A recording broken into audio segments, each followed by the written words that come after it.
And Triple H just went on camera and confirmed it. Let that sink in for a second. The most untouchable mouth in WWE history, the guy who has survived Brock Lesnar, Roman Reigns, CM Punk, and every power shift in the last 20 years just got laid out cold by Seth freaking Rollins on Raw. Not metaphorically. Not in a promo. Laid out cold. Unconscious. Gone. And nobody is talking about this the way they should be. So we're going to talk about it right here, right now. And by the time this video is over, you are going to have a completely different understanding of what just happened on Raw, what Triple H actually said, what this means for Seth Rollins going forward, and why. And I need you to really hear this. This might be the most dangerous Seth Rollins has ever been in his entire career. Drop a comment right now. Tell me, is Seth Rollins a hero for doing this, or has he just crossed a line he can never come back from? Because this fan base is split, and I want to know exactly where you stand. Let's go back to Raw. Let's set the scene properly, because if you didn't watch it live, the clips alone don't do it justice. You have to understand the energy in that arena. The crowd was already electric. Seth Rollins had been building this tension for weeks, that slow, simmering, unpredictable energy that only he can create. The kind where you're watching and thinking, something is about to happen. I don't know what, but something is about to happen. And then Paul Heyman appeared. Now here's what you have to understand about Paul Heyman. Paul Heyman is not a wrestler. He hasn't been a physical presence in WWE for years. He's a talker, a manipulator, a chess master. He is the guy behind the curtain, the architect, the one who whispers in the ear of the most powerful man in WWE and makes them even more powerful. He's untouchable not because he can fight, but because of who he stands next to, because of who protects him. But on Raw, there was nobody there to protect him. And Seth Rollins? Seth Rollins doesn't care about your protection. Seth Rollins doesn't care about your status. Seth Rollins has been operating on a completely different frequency lately, and the moment he locked eyes on Heyman standing there, that smug smile, that theatrical wave, those perfectly tailored words designed to get inside Seth's head, something snapped.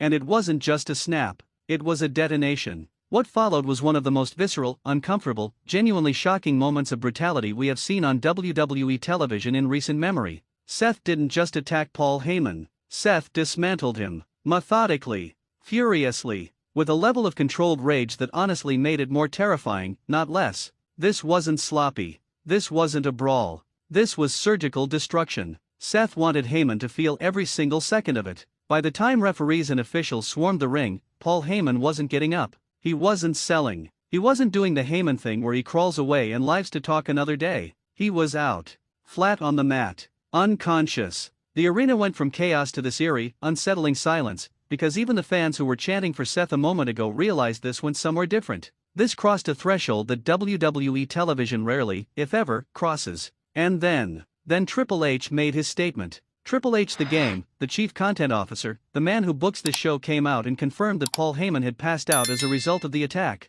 He didn't sugarcoat it. He didn't spin it into a promo. He addressed it as a fact. Paul Heyman was unconscious. Paul Heyman was being evaluated. The situation was serious. Now I want you to think about the weight of that for a second. Triple H doesn't make statements like that for nothing. Triple H doesn't go on camera to confirm an injury angle and word it the way he worded it unless there is a very specific story being told. Every word Triple H says on television is intentional. So when he chose to confirm, personally, that Paul Heyman passed out, that language was chosen. That framing was deliberate. Because what it does is it takes Seth Rollins and it repositions him entirely in the audience's perception. Before that statement, Seth's attack, as brutal as it was, could still exist in the gray area. Yeah, it was vicious. Yeah, it was uncomfortable. But Paul Heyman is a heel. Paul Heyman manipulates people. Paul Heyman probably had it coming in some version of WWE logic, right? But after that statement, Seth Rollins put a man in the hospital. A non-competitor. An older man. Unconscious. And Triple H confirming it on camera makes Seth Rollins look like a monster. Not a cool, edgy anti-hero. Not a lovable chaos agent. A genuine, legitimate, terrifying monster. And here's where I need you to really follow me, because this is where it gets deep. Is that bad for Seth? Most people are going to say yes. Oh, Seth's going heel. Oh, Seth's going to lose the crowd. Oh, this is going to hurt his character. And I fundamentally, completely, entirely disagree with that take. And here's why. Seth Rollins is one of those rare performers who is so magnetic, so compelling, so deeply watchable that he can carry any character. Face, heel, tweener, monster, comedic relief, tragic figure, it doesn't matter. You watch Seth Rollins. You cannot look away from Seth Rollins. He is appointment television in human form. And right now, He is operating at a level of intensity and believability that we haven't seen from him since the Shield days, maybe even beyond that. When Seth attacked Heyman, the crowd didn't know how to react, and that is the most powerful thing a performer can do. When you confuse a live WWE audience, when you make 15,000 people simultaneously cheer and feel uncomfortable and look at each other like, wait, are we supposed to like this? You have achieved something extraordinary. You have created a moment that people will be talking about not just this week, but for months, for years. Think about the greatest moments in WWE history. The greatest ones always have that element of, I don't know how to feel about this. The Mankind falls from hell in a cell. Austin aligning with Mr. McMahon. CM Punk's pipe bomb. The crowd doesn't just cheer or boo. The crowd reacts. Viscerally. Genuinely. Without a roadmap. Seth Rollins just gave us one of those moments. Now let's talk about what this means going forward. Because this isn't the end of a story. This is the beginning of one. And the possibilities here are absolutely wild. Option 1, this is the ignition point for the biggest Roman Reigns vs. Seth Rollins storyline they've ever told. Think about it. Paul Heyman isn't just Paul Heyman. He is the wise man. He is Roman Reigns' right hand. He is the symbol of everything the bloodline represents. If Seth Rollins just hospitalized Paul Heyman, Roman Reigns, wherever he is, whenever he comes back, is going to have a personal, blood-deep, tribal code reason to come after Seth with everything he has. Not for a title. Not for a trophy. For vengeance. And a Roman Reigns motivated by pure vengeance? That's the scariest version of Roman Reigns there is. Option 2, this unlocks something in Seth Rollins that we have never fully seen before. A fully unhinged, fully off-the-rails Seth Rollins who has stopped caring about consequences. Who has decided that the only language WWE understands is violence.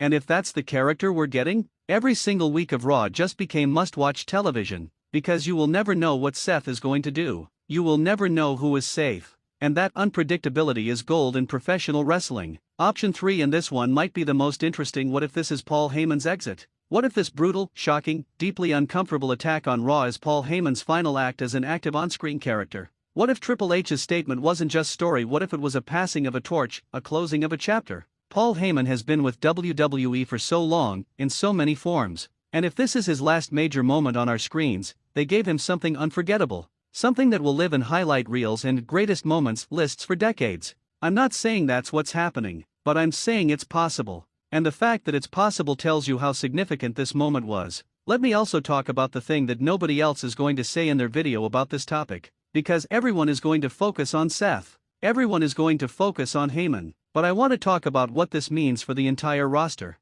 If Seth Rollins can walk up to Paul Heyman in the middle of a WWE arena, with cameras rolling, with officials present, and do what he did with zero hesitation and zero remorse, every single person in that locker room just got a message. Seth Rollins has declared that there are no rules anymore. There are no safe zones. There are no protected people. If you're in his way, if you're in his orbit, if you've wronged him or worked against him or just happened to be standing in the wrong place at the wrong time, you are a target. That is not a threat. That is a promise. And Seth Rollins keeps his promises. This is the kind of energy shift that changes a show. When one performer is operating on a level of intensity and unpredictability that makes everyone else look over their shoulder, that's when wrestling is at its absolute best. That's when every segment has stakes. That's when you can't skip a single minute because you don't know when Seth is going to show up, what he's going to do, or who is going to be left standing when he's done. Raw needed this. Wrestling needed this. And Seth freaking Rollins delivered it. So here's where I land on all of this. What happened on Raw was not just a segment.